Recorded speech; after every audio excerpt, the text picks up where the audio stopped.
Hello friends, welcome to my channel excellent coaching. Participative management के बारे में पढ़ेंगे आज। तो जैसे कि हम इंडिया के मैनेजमेंट स्टाइल्स के बारे में पढ़ रहे थे लास्ट टाइम, तो जितने भी ट्रेडिशनल ऑर्गेनाइजेशंस हैं जो पुराने टाइम से चलती आ रही हैं, जिसमें मैनेजमेंट भी पुराने स्टाइल की है, ट्रेडिशनल स्टाइल की है, वो सारी डायरेक्टिव इन नेचर है। डायरेक्टिव इन नेचर का मतलब वहाँ पे एम्प्लॉयज़ को हर चीज़ के लिए डायरेक्शन दी जाती है और उनको ऑटोनॉमी नहीं दी जाती, अपने आप कोई डिसीजन लेने के लिए इंडिपेंडेंस नहीं मिलती है।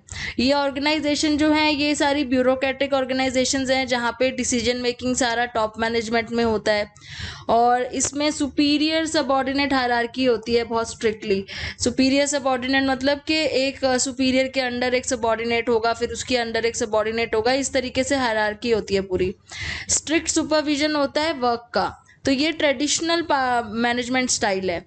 मैकग्रेगर ये कहते हैं कि इस तरह का जो ट्रेडिशनल स्टाइल होता है ना, वो किस अजम्पशन पे बनता है, वो ये एज्यूम करते हैं कि जो ह्यूमन बीइंग्स हैं वो काम करना पसंद नहीं करते, वो बहुत पैसिव होते हैं, बहुत लेजी होते हैं, उनको काम बिल्कुल पसंद नहीं है।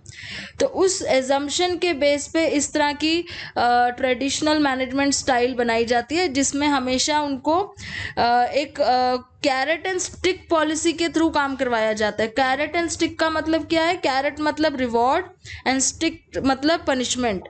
तो यहाँ पे रिवॉर्ड और पनिशमेंट के बेसिस पे काम करवाया जाता है। अगर कोई काम करेगा तो उसको रिवॉर्ड मिलेगा, जो कि एक्सट्रिंसिक रिवॉर्ड होगा। एक्सट्रिंसिक होता है जो, जैसे आप बाहर से कोई चीज़ उसको दे रहे हो, जैसे पैसे दे रहे हो, बोनस दे रहे हो, छुट्टी दे रहे हो, इस टाइप का। और अगर नहीं काम करेगा तो उसको पनिशमेंट मिलेगी, या उसको कुछ पनिशमेंट के फॉर्म में क्या मिलता है, जैसे कोई सैलरी कुछ काट दिया, बोनस काट दिया, या उनकी छुट्टी काट दी। तो ये ट्रेडिशनल मैनेजमेंट स्टाइल में इस तरीके से काम कराया जाता है।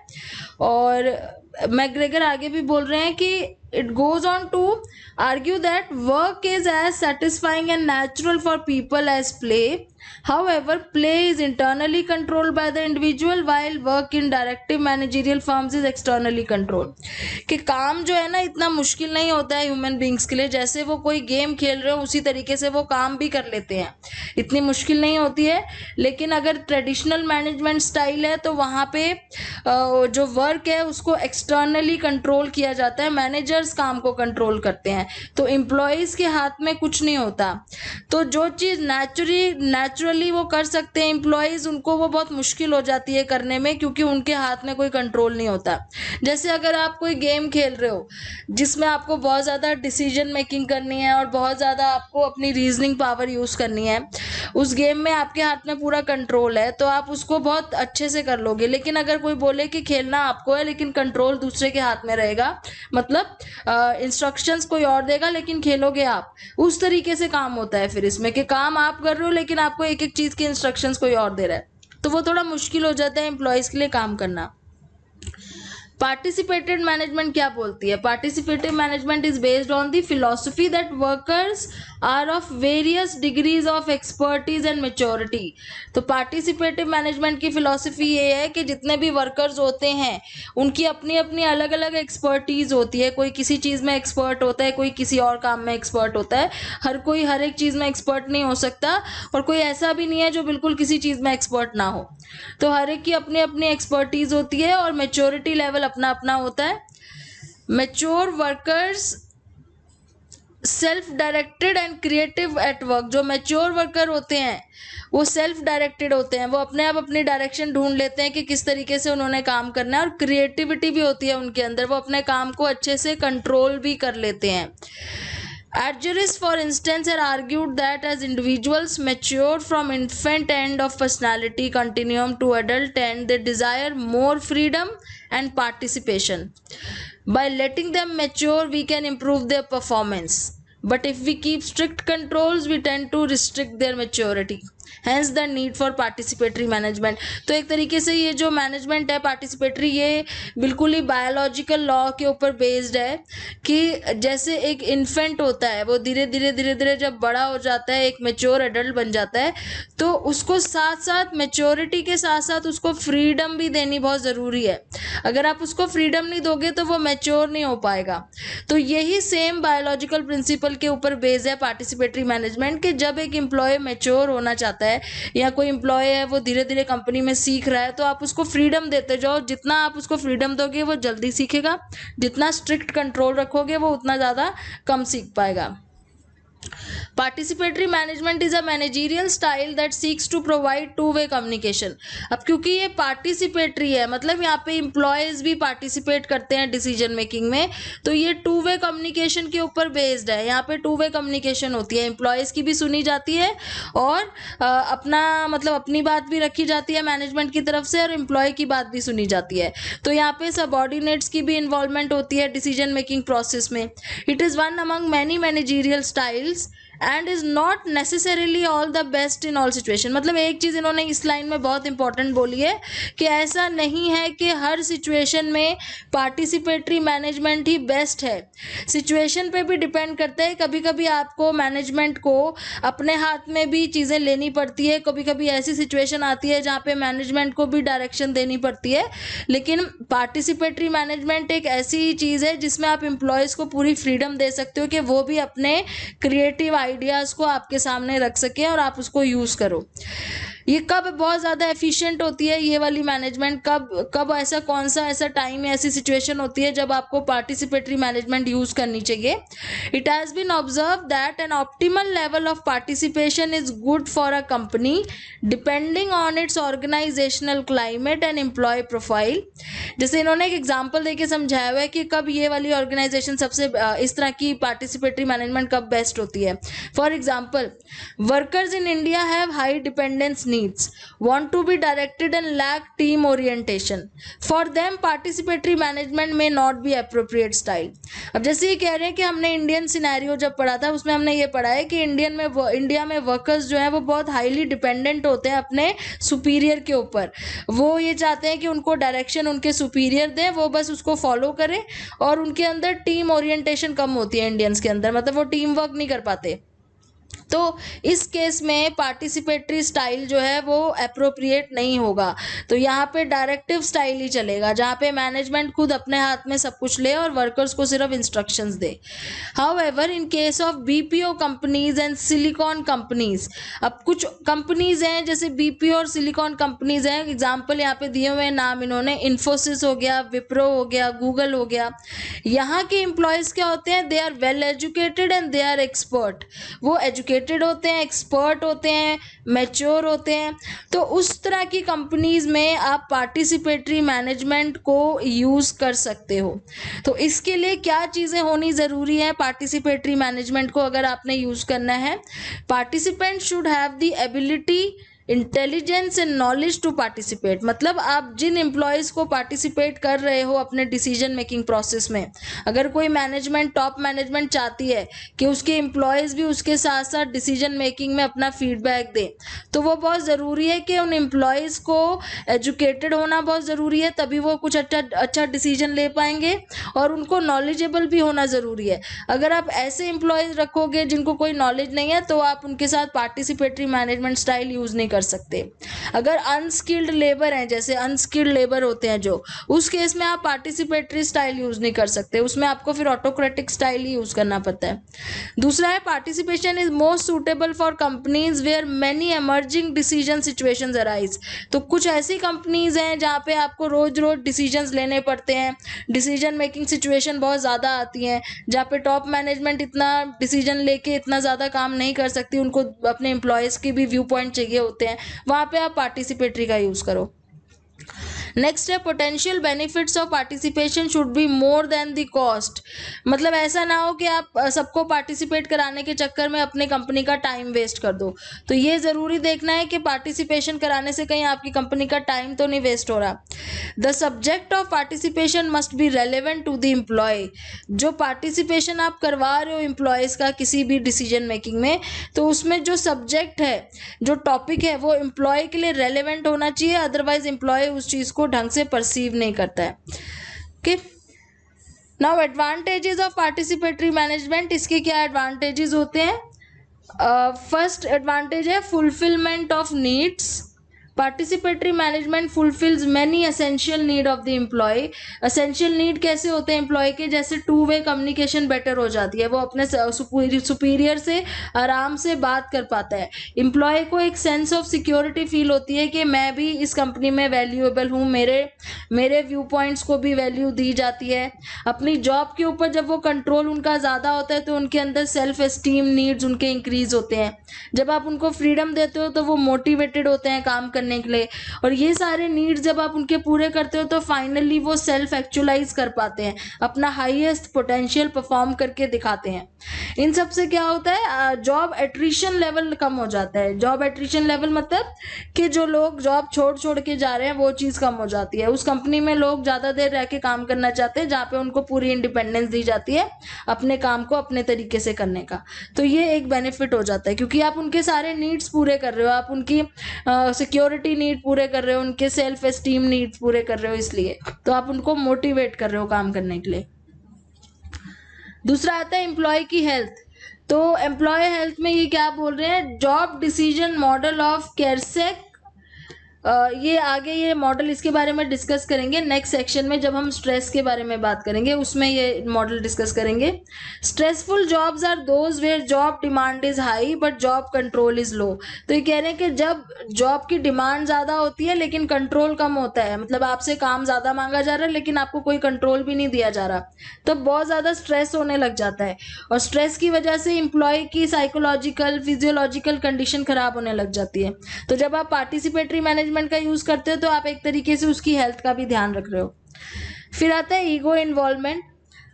ईगो इन्वॉल्वमेंट कैसे, क्योंकि अगर पार्टिसिपेशन करता है एम्प्लॉय तो आप एक तरीके से उसको भी उसकी ईगो बूस्ट कर रहे हो, आप उसको एक वैल्यू दे रहे हो अपनी कंपनी के डिसीजन मेकिंग में।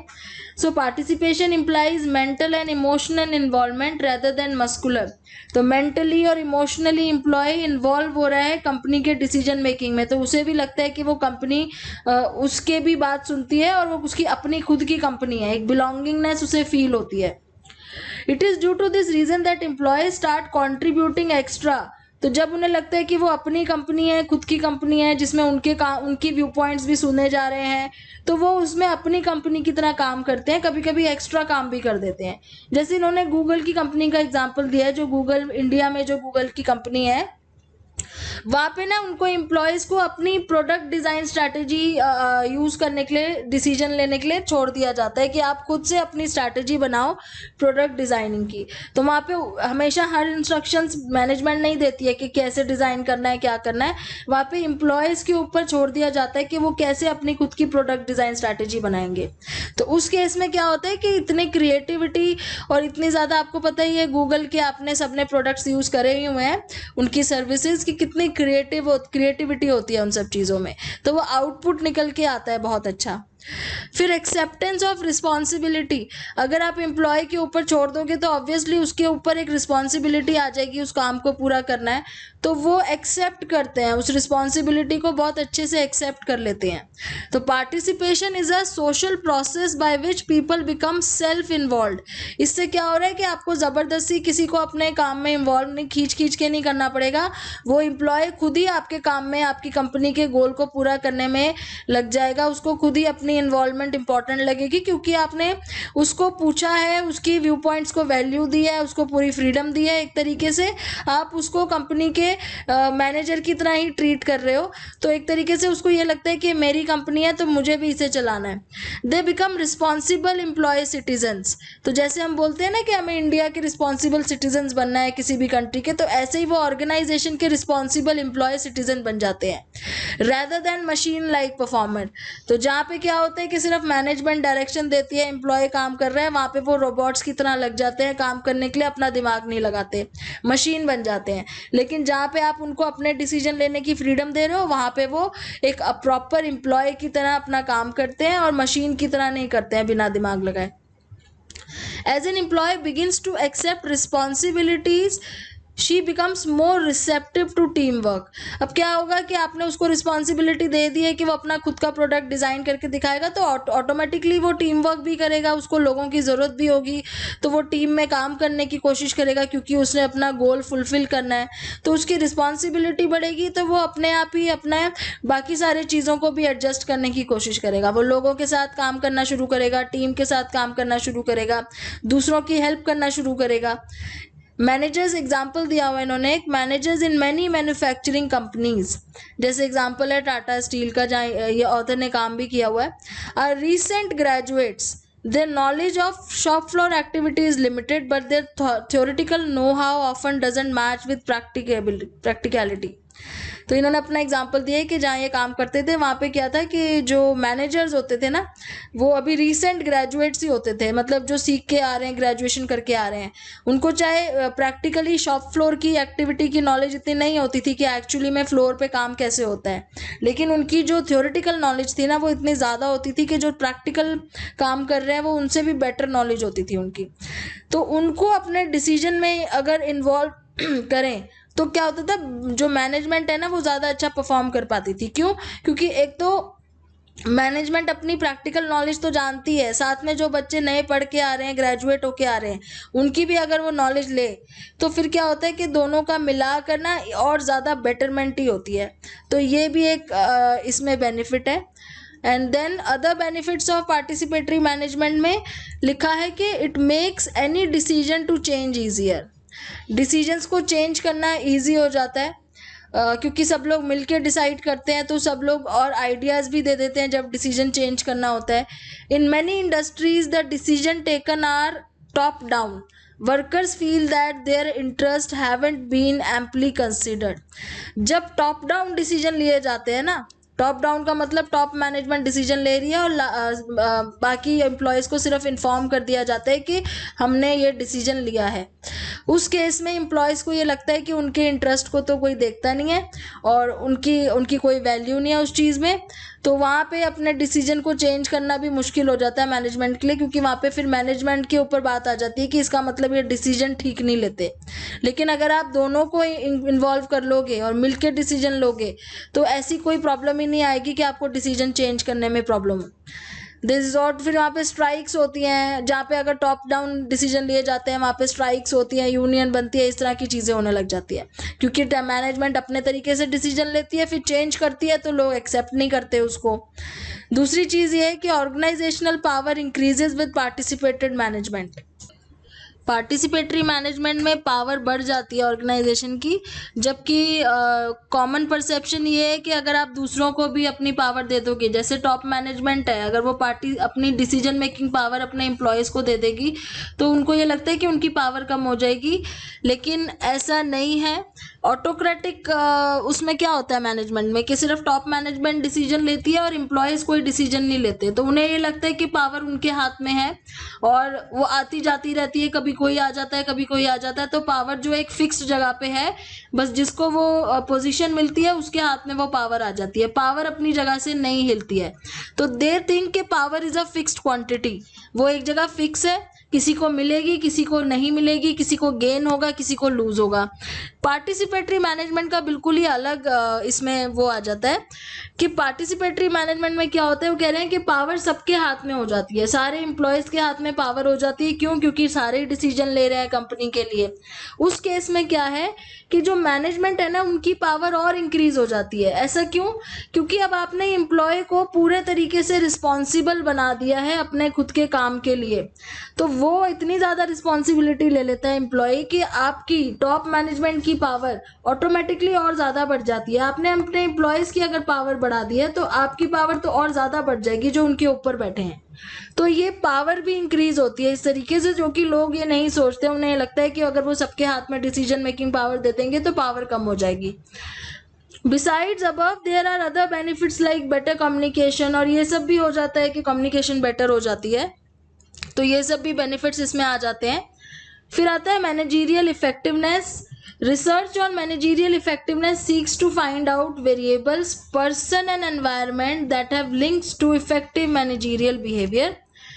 Research findings have linked managerial effectiveness to the role of behaviour. तो मैनेजरियल इफेक्टिवनेस को दो चीज़ों के बेस पे इन्होंने स्टडी किया है, एक तो पर्सन के पर्सनालिटी ट्रेट्स के ऊपर, दूसरा एनवायरनमेंट के ऊपर। तो मैनेजरियल इफेक्टिवनेस किस पर डिपेंड करती है कि उसका बिहेवियर पर्सन का कैसा है, कैसे वो प्रेशर को कोप अप कर रहा है, कितनी नॉलेज है, तो उसके बेस पे मैनेजरियल इफेक्टिवनेस कितना इफेक्टिव है, मैनेजरियल वर्क उसका कितना इफेक्टिव है, कितना अच्छे से मैनेज कर पा रहा है। Gregson, Morrison, black have identified 5 characteristics of successful global leaders. अब यहाँ पे 5 ऐसे कैरेक्टरिस्टिक्स बता रहे हैं जो सक्सेसफुल ग्लोबल लीडर्स के अंदर देखी जाती हैं। पहला है context specific knowledge and skill. तो जो उसका कंटेक्स्ट मतलब जिस सिचुएशन में काम कर रहा है वो उसके सिचुएशन के अकॉर्डिंग उसकी कितनी नॉलेज और कितने स्किल्स हैं। इनक्विजिटिवनेस मतलब हमेशा कुछ ना कुछ नया जानने की इच्छा रखना, क्यूरोसिटी होना, हमेशा इनक्विजिटिव होना कि मुझे नया सीखना, लर्निंग से भागना नहीं है, मतलब कुछ नया सीखना पड़ जाए तो कोई डरे ना। Personal character including integrity, integrity अपने ऊपर, सेल्फ एस्टीम, इंटीग्रिटी, ये सब चीज़ें भी होनी चाहिए। डुअलिटी मतलब ability to manage both uncertainty and tension. Uncertainty मतलब कोई अचानक से कुछ हो जाए तो उसको मैनेज कर पाना, और टेंशन को भी मैनेज कर पाना। एंड सेवी इज बिजनेस सेवी। सेवी मीन्स किस तरीके से आप अपने बिजनेस को हैंडल कर पाते हो, टैकल कर पाते हो। तो ये 5 मेन कैरेक्टरिस्टिक्स हैं जो ग्लोबल सक्सेसफुल ग्लोबल लीडर्स में होता है। Some factors involve in effective managerial behaviour. अब कुछ फैक्टर्स भी हैं यहाँ पे जो इफेक्टिव मैनेजरियल बिहेवियर में इन्वॉल्व होते हैं। जैसे पहला आ जाता है रोल परफॉर्मेंस। तो किस तरीके की परफॉर्मेंस है, मैनेजरियल रोल्स कैसे परफॉर्म किए जा रहे हैं, क्या रोल्स हैं। Mintzberg has concluded that managers carry out 10 different roles which are highly interdependent. तो बहुत सारे अलग अलग रोल्स हैं जो आपस में इंटरडिपेंडेंट है, जिसको इन्होंने 3 कैटेगरी में डाल दिया। जैसे एक इंटरपर्सनल रोल होता है, एक इंफॉर्मेशनल रोल होता है, एक डिसीजनल रोल होता है। इंटरपर्सनल रोल क्या है, जहाँ पे अपने सबऑर्डिनेट्स के साथ आपको कम्युनिकेट करना है, बॉन्डिंग बनानी है। इंफॉर्मेशनल रोल क्या है, जब आपने उनको इन्फॉर्म करना है। डिसीजनल रोल मतलब आपने उनके लिए डिसीजन लेना है। तो ये सारे रोल्स जो है मैनेजरियल मतलब मैनेजर जो है वो प्ले करता है। अब ये सारी चीज़ें वो कैसे करता है, किस तरीके से वो इन चीज़ों को हैंडल करता है, कैसे डिसीजन लेता है, रिसोर्स एलोकेशन कैसे करी जाती है, इन सब पे डिपेंड करता है। दूसरा है learning behaviour, willingness and motivation to work and learn with changing time. तो जैसे जैसे टाइम चेंज हो रहा है, टेक्नोलॉजी चेंज हो रही है, सिचुएशन चेंज हो रही है, तो मैनेजर कितना विलिंग है काम करने के लिए, नया सीखने के लिए, उस पर भी डिपेंड करता है। साथ में फीडबैक लेने की भी एक वो होनी चाहिए, कैपेसिटी होनी चाहिए कि अगर कोई आपको फीडबैक दे रहा है, चाहे वो नेगेटिव हो चाहे पॉजिटिव हो, आपको उसे एज अ लर्निंग ही लेना है। अगर नेगेटिव है तो आपने उसको करेक्ट करना है, इम्प्रूव करना है। अगर पॉजिटिव है तो आपको उसको और इंक्रीज करना है। रेजिलियंस होता है कि आप स्ट्रेसफुल सिचुएशन में कितना देर तक अपने आप को रख सकते हो, अपने आप को खींच सकते हो। तो आप अपने प्रेशर को कितना बर्दाश्त कर सकते हो, आप अपने स्ट्रेस में कितनी देर तक काम कर सकते हो, that is resilience. And finally business knowledge, जिसका मतलब है कि आपके खुद के कॉन्सेप्ट्स कितने क्लियर हैं बिजनेस को लेके। तो ये सारे बेसिक पर्सनालिटी ट्रेट्स हमने पढ़े हैं जो किसी भी इफेक्टिव मैनेजरियल पोजीशन पे जो भी पर्सन है उसके अंदर होने चाहिए। नेक्स्ट वीडियो में हम stress in it and it's management पढ़ेंगे, तो स्ट्रेस के ऊपर बात करेंगे। Thanks for watching.